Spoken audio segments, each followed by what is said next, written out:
In this video, I'm going to show you how to add color to some molds added to a jewelry box that had a missing mirror. I'm just going to use a synthetic bristle artist brush and a little bit of paint and dry brush the very edges of my mold to add some coloration to it. I started out by painting my molds the same color as my background. In this case, I used the Silk line by Dixie Belle Paint and the color is Black Sands. The first accent color I started with was Dixie Belle Tea Rose, and I just used a very little amount of paint, just the amount in the lid in this case, to add a little bit of color by flicking my brush against the edges of my mold. I mixed several of the Redesign with Prima molds to make this design. The next color I'm going to use is Dixie Belle Rebel Yellow, and I'm going to use this against the Sunflower mold by Redesign with Prima. My next color is a custom mixed green that I made using Dixie Belle Collard Greens, Antebellum Blue, and the Gulf. I like to make custom mixes and save them in my Dixie Belle paint containers.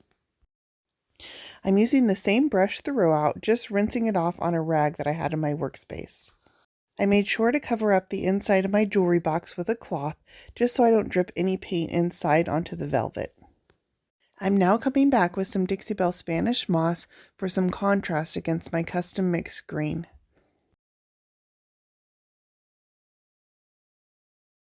My next color is going to be Dixie Belle Colonel Mustard, and I thought this would be a great pop of color on the little bee mold that I popped into the corner of my jewelry box.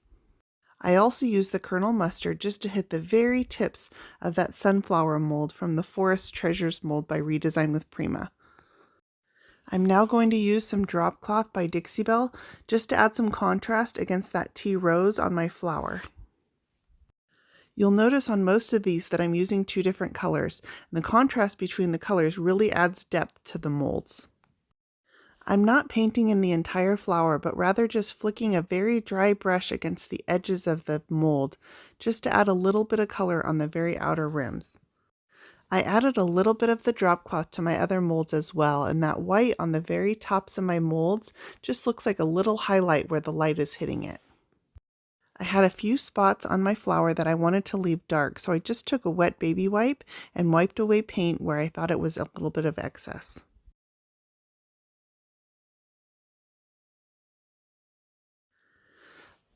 The last step in this process was to add some gilding wax by Redesign with Prima. I brought out the colors Eternal, which is a gold, and Shiny Star, which is their silver.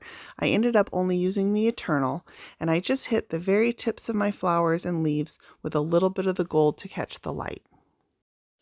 With a little bit of sparkle around all of my design, I went ahead and sealed this all using Easy Peasy Spray Wax by Dixie Belle.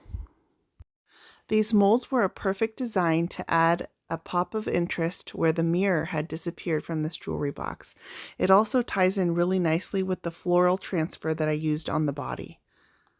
All of my molds were cast in resin using Amazing Resin from Alumilite and attached using Titebond Quick and Thick adhesive. Links for all of the products I used are always available in the description of this post. And now here's a video of our final product. If you like this video, I hope you'll click the subscribe button on my channel. I do also have a video on how we applied the paint and the mandala stencil to the side of this piece.